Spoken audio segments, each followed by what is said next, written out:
The desert sun blazed down upon the battlefield, where thousands of warriors clashed in a storm of dust and steel. Amidst the chaos, one man stood out, not only for his command, but for the reverence his very presence inspired.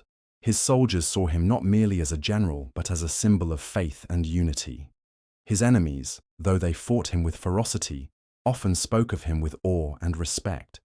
His name was Salah ad-Din Yusuf ibn Ayyub, known in the West simply as Saladin. Saladin's story is not only that of a conqueror, but of a man who shaped the destiny of nations, reclaimed Jerusalem after nearly a century of Crusader rule, and became one of history's rare figures, admired equally by foes and followers. To Muslims, he was the defender of Islam, the warrior of faith who restored dignity to the Holy Land. To Europeans, even those who fought against him, he was remembered as the epitome of chivalry, a leader who combined power with mercy and strength with humanity. His life was a tapestry of war, diplomacy, devotion, and vision, woven into the fabric of the Middle Ages forever. Saladin was born in 1137, some sources say 1138, in the fortress town of Tikrit, on the banks of the Tigris River in Mesopotamia, in what is today Iraq. He belonged to a Kurdish family, the Ayyubids, who served as military officers under the Zengid dynasty.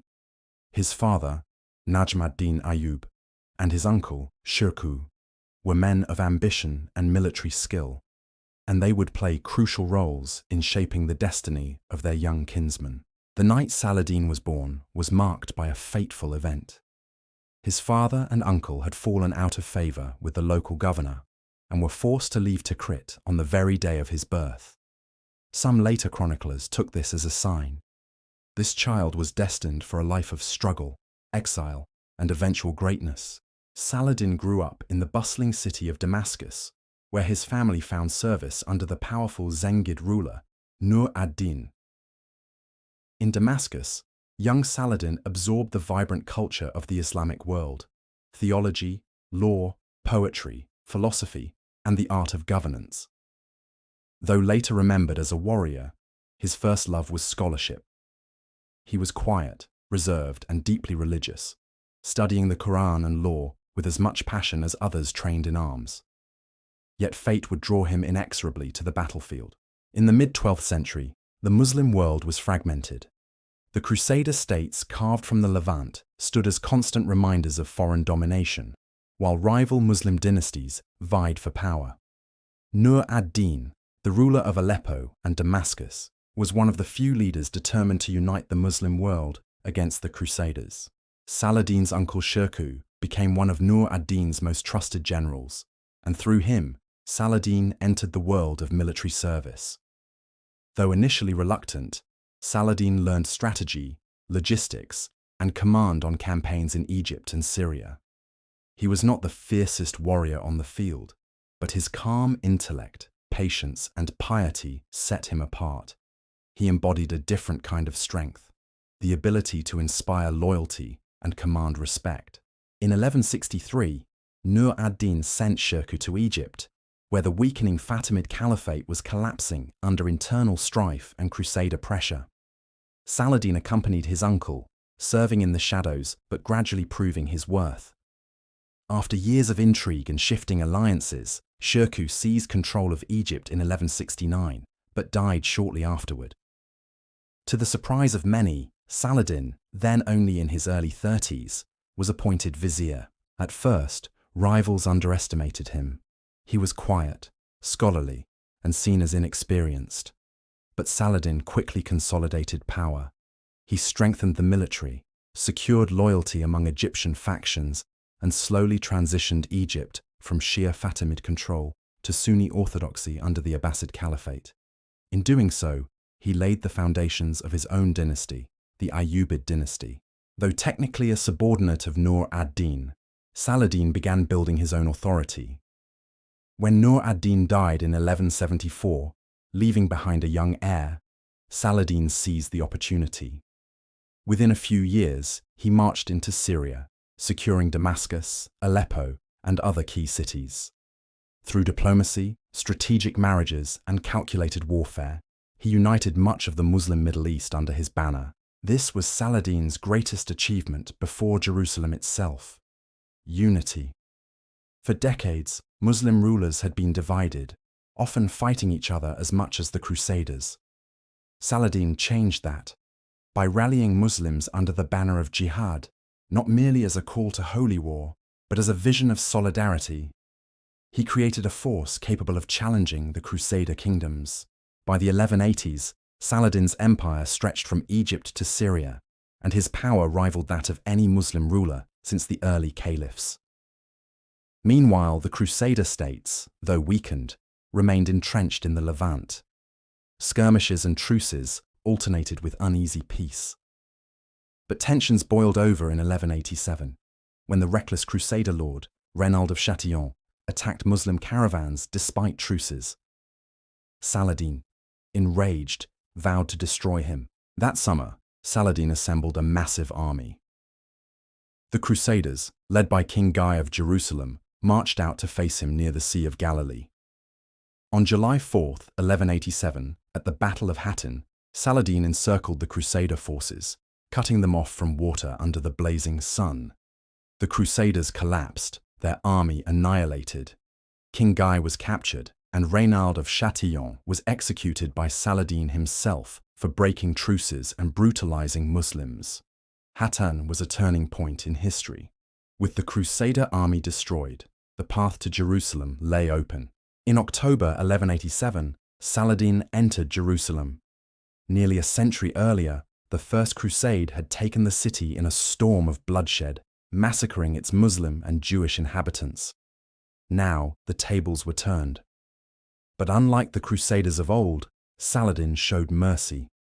He permitted ransoms for Christian residents, sparing lives and allowing safe passage. Though some could not pay and were enslaved, his clemency stood in stark contrast to the carnage of 1099. The fall of Jerusalem shocked Europe and inspired the call for the Third Crusade. Yet in the Muslim world, Saladin's victory was celebrated as nothing less than divine justice. He had restored the holiest city of Islam to Muslim hands and cemented his place as the champion of faith. Saladin's triumph was soon tested by new arrivals from Europe. King Richard the Lionheart of England, Philip II of France, and Frederick Barbarossa of Germany. Though Barbarossa died en route, Richard emerged as Saladin's greatest adversary. For years, the two waged a titanic struggle across the Levant. Richard proved a brilliant general, defeating Saladin at Arsuf and Jaffa, while Saladin excelled at defense and attrition. The two never met in person, but developed a reputation for mutual respect. Stories tell of Saladin sending physicians to treat Richard when he fell ill and even offering him horses when his were lost. Despite Richard's victories, he could not retake Jerusalem. In 1192, the two leaders agreed to a truce. The Crusaders would retain coastal cities, while Muslims kept Jerusalem, though Christian pilgrims were granted safe access. The crusade ended in stalemate, but Saladin emerged with his reputation intact. He had held Jerusalem, checked the mightiest kings of Christendom, and secured his legacy. Exhausted from years of war, Saladin returned to Damascus. He devoted his final years to governance, charity, and religious devotion. Known for his humility, he lived modestly, giving away much of his wealth to the poor and to Islamic institutions. On March 4, 1193, Saladin died in Damascus at the age of 55. When officials counted his possessions, they found barely enough money to cover his funeral expenses. The man who had ruled an empire died nearly penniless, having given away his riches in charity. He was buried near the Umayyad Mosque in Damascus, where his modest tomb remains a site of reverence. Saladin's legacy transcends cultures. To Muslims, he is the hero who united Islam and reclaimed Jerusalem. To Europeans, he became the idealized image of the noble enemy, a man of honor, restraint, and magnanimity. Even centuries later, during the Crusade's darkest propaganda, his reputation stood apart. He inspired poets, chroniclers, and leaders across the ages. His dynasty, the Ayyubids, continued to rule parts of the Middle East for generations. But above all, Saladin became a legend, a man whose faith and humanity matched his power, a rare figure in history who earned respect from both sides of the battlefield. Facts about Saladin. Saladin was Kurdish, not Arab, though he is often remembered as an Arab hero. He preferred books and study to warfare in his youth, and was reluctant to become a soldier.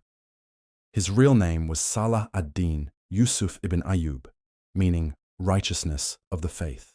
Unlike many rulers, Saladin lived simply, avoiding lavish luxury even at the height of his power.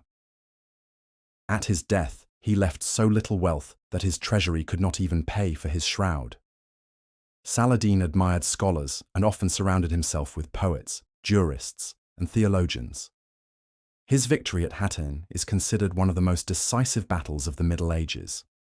He and Richard the Lionheart, though fierce enemies, respected each other deeply.